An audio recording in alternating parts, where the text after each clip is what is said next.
छठ पूजा के दौरान मासिक धर्म में क्या करें? छठ पूजा एक ऐसा महापर्व है, अपने आप में विश्वास, श्रद्धा और प्रकृति के प्रति विशेष आभार का प्रतीक माना जाता है। छठ पूजा के दौरान भगवान सूर्य और छठी मैया की पूजा अर्चना की जाती है। हिंदू धर्म में छठ पर्व का बहुत महत्व है। हिंदू पंचांग के अनुसार हर साल कार्तिक मास के शुक्ल पक्ष की षष्ठी तिथि को छठ पूजा का त्योहार मनाया जाता है। छठ पूजा को सूर्य षष्ठी, छठ पर्व, डाला छठ और क्षेत्री या डाला पूजा के नाम से भी जाना जाता है। यह हिंदू कैलेंडर के चैत्र और कार्तिक महीनों के दौरान साल में 2 बार मनाया जाता है। इस दिन महिलाएं अपने संतान की लंबी आयु और अच्छे स्वास्थ्य के लिए करीब 36 घंटे निर्जला व्रत रखती हैं। जाने छठ पूजा कब है और इससे जुड़ी अन्य खास बातें। छठ महापर्व 4 दिन का होता है। इन 4 दिनों में पहला दिन नहाए खाए होता है। छठ के दूसरे दिन को खरना कहते हैं। छठ के तीसरे दिन संध्या अर्घ्य होता है। छठ का अंतिम और चौथा दिन सुबह का अर्घ्य होता है। इस साल छठ महापर्व की शुरुआत 5 नवंबर 2024 मंगलवार के दिन है। नहाए खाए वाले दिन छठ करने वाली महिलाएं नहा धोकर भगवान की पूजा करती है, जिसके बाद बिना लहसुन और प्याज के खाने को पकाया जाता है। नहाए खाए वाले दिन घिया और चने की दाल से भोजन बनाया जाता है। छठ महापर्व का दूसरे दिन को खरना कहा जाता है।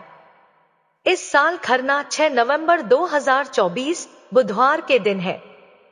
खरना वाले दिन व्रती महिलाएं निर्जला उपवास रखती हैं। शाम के समय गुड़ की खीर को पकाया जाता है और उसे रोटी पर रखकर भगवान को अर्पित करने के बाद सभी लोगों में प्रसाद के रूप में बांटा जाता है। छठ महापर्व का तीसरा दिन संध्या अर्घ्य का होता है। 7 नवंबर 2024 के दिन संध्या अर्घ्य है। छठ पूजा का ये दिन बेहद अहम होता है। इस दिन व्रती महिलाएं सूर्यास्त के समय किसी भी जगह पानी के किनारे डूबते सूर्य को अर्घ्य देती है। चौथा दिन 8 नवंबर 2024 दिन शुक्रवार को सुबह अर्घ्य के साथ लोक आस्था का महापर्व छठ का समापन हो जाएगा। सुबह के अर्घ्य के बाद छठ व्रती महिलाएं घर आकर छठ पूजन सामग्री का घर में पूजा कर पारण करेंगी, जिसके बाद सभी को छठ का विशेष प्रसाद, जिसे ठेकुआ भी कहा जाता है, लोगों को बांटा जाता है। सूर्य देव को जीवनदाता माना जाता है और छठ पूजा पर सूर्य देव की पूजा करने से सुख, समृद्धि, सौभाग्य, मान सम्मान में वृद्धि होती है। छठी मैया को बच्चों की देवी माना जाता है। इस पर्व पर छठी मैया की पूजा करते हुए भक्त अपने बच्चों की सुख समृद्धि की कामना करते हैं। पौराणिक मान्यताओं के अनुसार छठी मैया को ब्रह्मा की पुत्री माना जाता है। छठी मैया के इस स्वरूप की पूजा बच्चे के जन्म के छठे दिन भी की जाती है। भक्त प्रार्थना करते हैं कि बच्चे का स्वास्थ्य अच्छा रहे और उसे लंबी उम्र का आशीर्वाद मिले। ऐसी मान्यता है कि कई लोग लगातार 4 दिनों तक गंगा या अन्य नदियों किनारे या तालाबों के किनारे रहकर सपरिवार छठ मनाते हैं।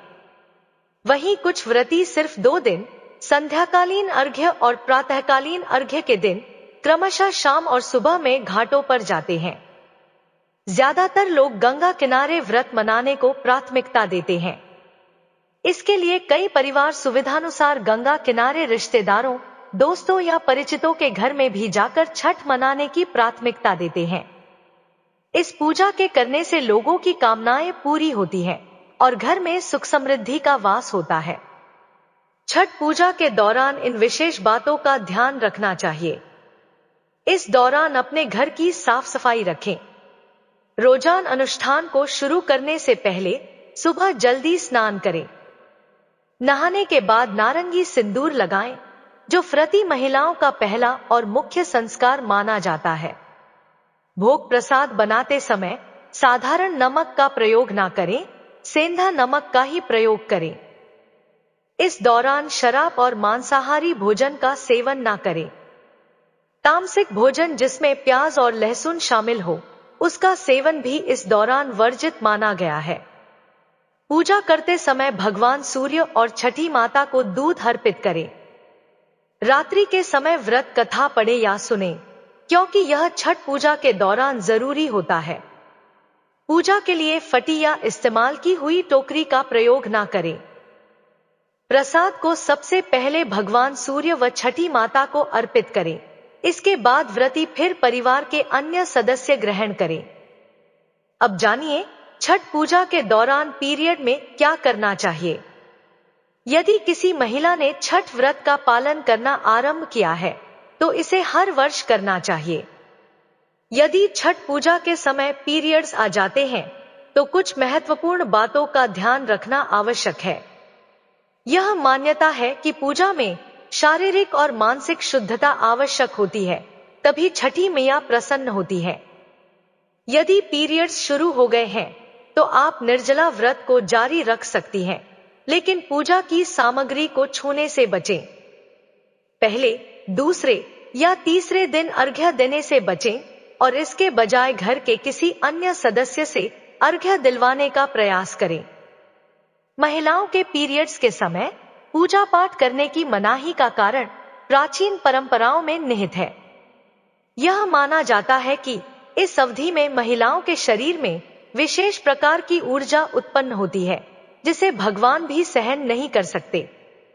उदाहरण के लिए, जब कोई महिला इस दौरान तुलसी में जल अर्पित करती है तो तुलसी सूख जाती है। इसी प्रकार यह विश्वास है कि भगवान इस ऊर्जा को सहन नहीं कर पाते, इसलिए मासिक धर्म के समय पूजा पाठ से दूर रहने की सलाह दी जाती है। उम्मीद करती हूं कि आपको यह जानकारी अच्छी लगी होगी। वीडियो को लाइक जरूर करें और साथ ही हमारे चैनल को सब्सक्राइब जरूर करें। धन्यवाद।